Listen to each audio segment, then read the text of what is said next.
Yeni mahnı sürətlə yayılaraq viral olub. Adətli yəqin qalıb soyundan Qətran qoxusu gəlir boyundan Lap doğrusu qorxmuşam qoyundan Bir əfi ilandır qoyuma gəldi Xan dostu amandı qoyuma gəldi, didari yamandı qoyuma gəldi. Bu şeiri demək olar ki, hamımız bilirik.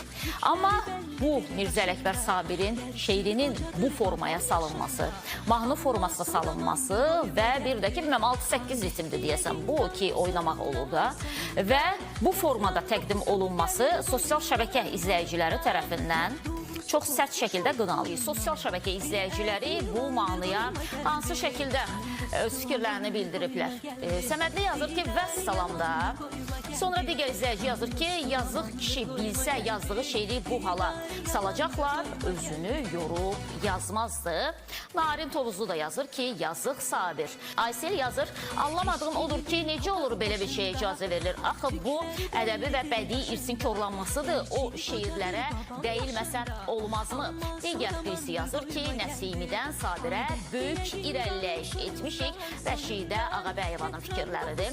Günay xanım yazır ki, hələ oxuyanı da paylaşın ətraflı. Digər birisi deyir ki, Nəsiminin sözlərini Axmaq Hind mahnısına calayıb özündən mahnı icad eləyən o şərəfsizi də deyində üzr istəyirəm ifadəmə görə. Və xanım deyir ki, oxuyanda günah yoxdur, günah qulaq asıb qəbul edənlərdədir. Belə bütün mənəviyyatımız məhv olub gedir. Bəzilərinə çıxıdı olsun, ortaya düşüb oynasınlar, onlara fərqi yoxdur ki, müğənni nə oxuyur deyə Aynur xanım bildirir. Hələ bu mahnıya oynayanlar da var deyir. Deməli, Fəqan bəy və Afət Fərman qızı sözləri Nəsimiyə məxsus şeiri ifa elədik, qəbul olundu və ardınca da Sabirin fikirləri bu formaya salınacaqdır deyə bir izləyici də fikrini məhz elə belə bildirib.